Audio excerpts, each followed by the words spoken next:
El comentario y análisis de la contingencia nacional. Diego Venegas. Amigas y amigos de Integración, soy Diego Venegas, historiador, y en el capítulo de hoy vamos a estar haciendo un balance de lo que fue la conmemoración, ¿cierto?, de un año de la revuelta popular del 18 de octubre, y también algunos hechos noticiosos comparándolos con elementos del pasado, como usualmente hacemos en nuestro programa, ¿cierto?, de análisis histórico y político. Bueno, para partir con los balances, hay que convenir, y esto en base a las transmisiones que inclusive ustedes mismos pudieron haber apreciado, ¿cierto?, acá en Santiago al menos, hubieron distintos grupos que se manifestaron. Hubo una masividad, evidentemente no al mismo nivel de lo que había pasado el año pasado, pero sí muy masivo en contexto de pandemia, en donde al interior de la misma manifestación podían haber tocatas punk, ¿cierto?, otros grupos, qué sé yo, de yoga, hasta puestos de comercio, ¿cierto?, como feria, de todo, inclusive grupos minoritarios, que yo al menos no alcancé a percibir, pero sí en la televisión se podía ver enfrentamientos entre barristas. En definitiva, existían distintos grupos, ¿cierto?, que participaron de esta manifestación, desde pobladores hasta personas, ¿cierto?, de la pequeña burguesía, ¿verdad? Habían distintos grupos representados.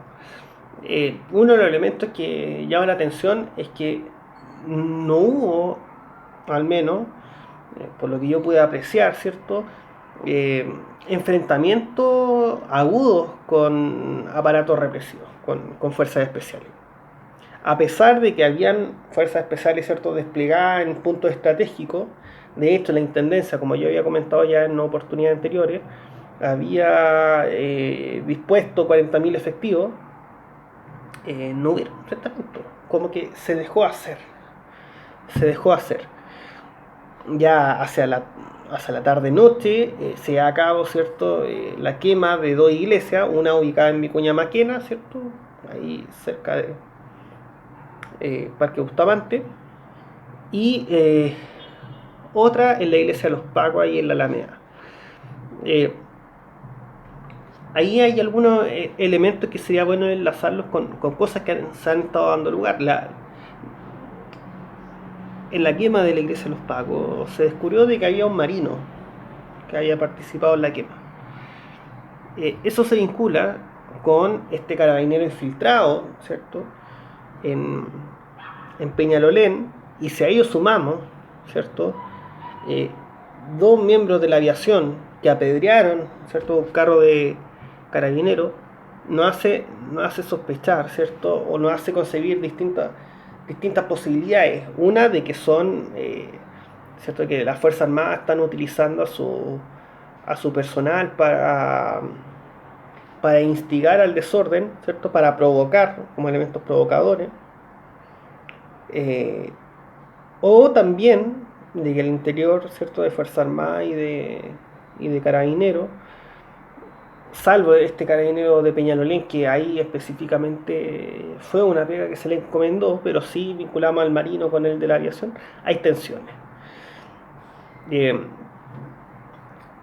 no es menor si aún más lo vinculamos, ¿cierto?, con esta manifestación que hace ANAPOL, en la cual esta Asociación Nacional de Policías Jubilados, ¿cierto?, de Paco, se manifiesta contra Rosa y pide su destitución, porque ellos sienten de que en el fondo son la carne de cañón, ¿cierto?, del gobierno de Piñera, un gobierno que no trepida en sacrificar ¿cierto?, a estos lacayos que hacen la pega sucia, en el fondo.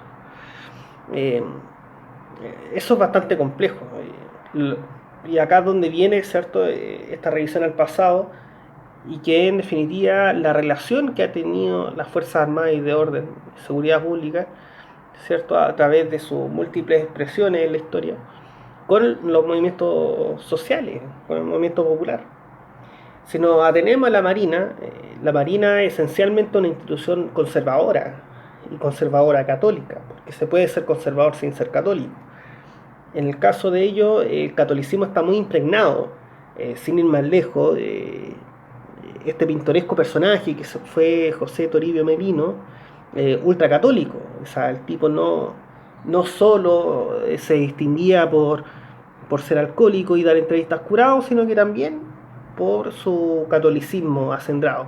Por ello es que no es descabellado plantear, ¿cierto?, a la dictadura como dictadura cívico-militar religiosa, porque la institucionalidad de la Iglesia estuvo presta y colaborante con las Fuerzas Armadas, salvo honrosas menciones como Raúl Silva Enrique, ¿cierto?, y algunos obispos, como el obispo Camus de Linares, ¿cierto?, algunos curas de base, como Mariano Puga, Jarlán y otros, ¿cierto?, el Rafael Maroto, el cura Maroto, que son más bien excepciones, pero la mayoría seguía la tendencia de este primer cardenal de Chile, que es José María Caro, un anticomunista acérrimo y histérico, que siempre estuvieron disponibles para cohabitar con el poder y con la burguesía.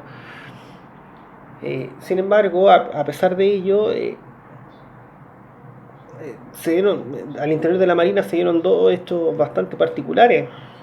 Primero, ¿cierto?, esta huelga en Valparaíso en 1903, en donde un marino, Arturo Fernández Vial, ¿cierto?, intercede ante los obreros, se niega a reprimirlo, ¿cierto?, y intercede ante el juzgado, logrando, ¿cierto?, las demandas que los obreros de Valparaíso estaban pidiendo, o al menos parte de las demandas. Pero igual eso constituye un hecho aislado. O sea, más adelante podríamos hablar de la sublevación de la Marina en el año 31, en donde se subleva, ¿cierto?, Coquimbo, Vallenar, Talcahuano, y una de las figuras de Manuel Astica, que él era uno de los pocos de militancia comunista. En sí, la sublevación de la Marina era más bien por demandas gremiales, algo muy similar al ruido de Sales el año 24, que ellos se vinculó, ¿cierto?, con demandas sociales, y que se generaron nexos estratégicos con centrales sindicales, es otro cuento, pero respondían más bien a intereses gremiales. Pero en sí la oficialidad y la institucionalidad, la jerarquía, siempre estuvo disponible más que para apoyar movimientos sociales o demandas o inclusive nexos coyunturales estratégicos. Siempre fue del orden de instituciones como la Cofradía Náutica del Pacífico Austral, ¿cierto? Este club de Toby el año 68, con personajes tan insignes como el mismo Merino, estaban vinculados a empresarios, inclusive el papá de la ministra Cudillo, uno de los grupos que pensó desde el día 1, desde el minuto 0, el golpe de Estado en Chile. Entonces, esa es la Marina, una institución sumamente conservadora.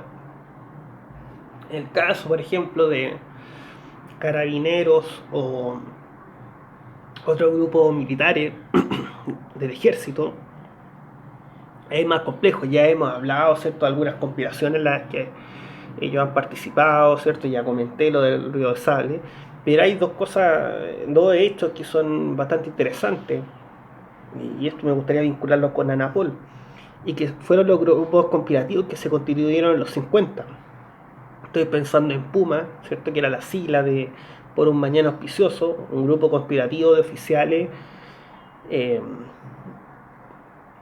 1950, o inclusive el movimiento deliberativo militar Línea Recta, que es del año 56 al 58 aproximadamente, y que eran grupos conspirativos que buscaban llevar a cabo un golpe de Estado para que el Paco Ibáñez, que había asumido el gobierno en el año 52 a través de elecciones, ¿cierto?, de forma electoral, pudiera asumir el poder ahora de forma dictatorial. O sea, en pleno ejercicio del gobierno del Paco Ibáñez. Estos tipos querían hacer un golpe de Estado, ¿cierto? Para darle más atribuciones a este general.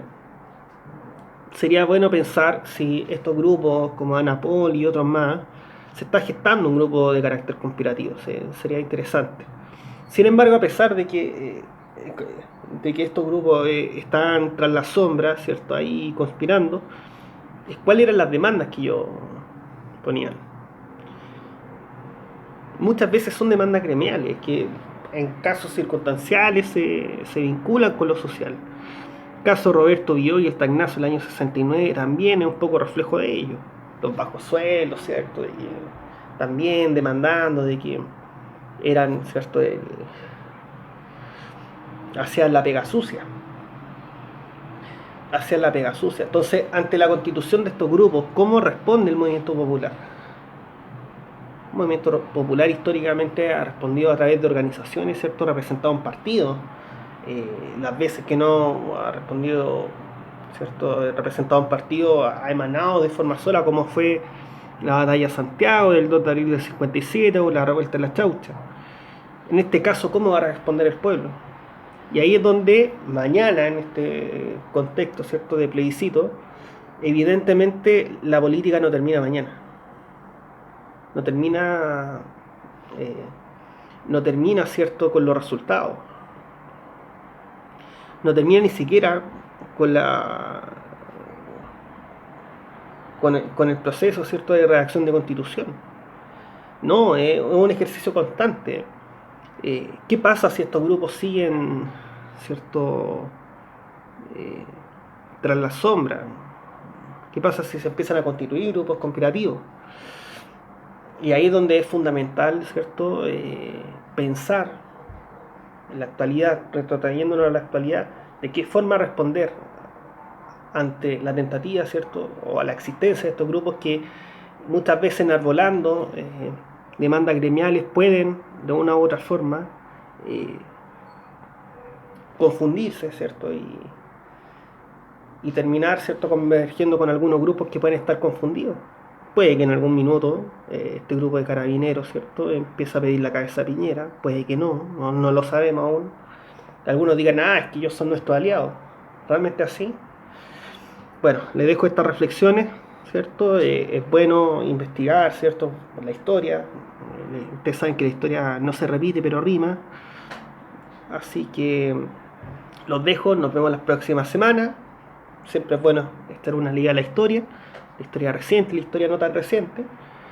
Y nos vemos, cuídense harto, estamos en contacto. Chao.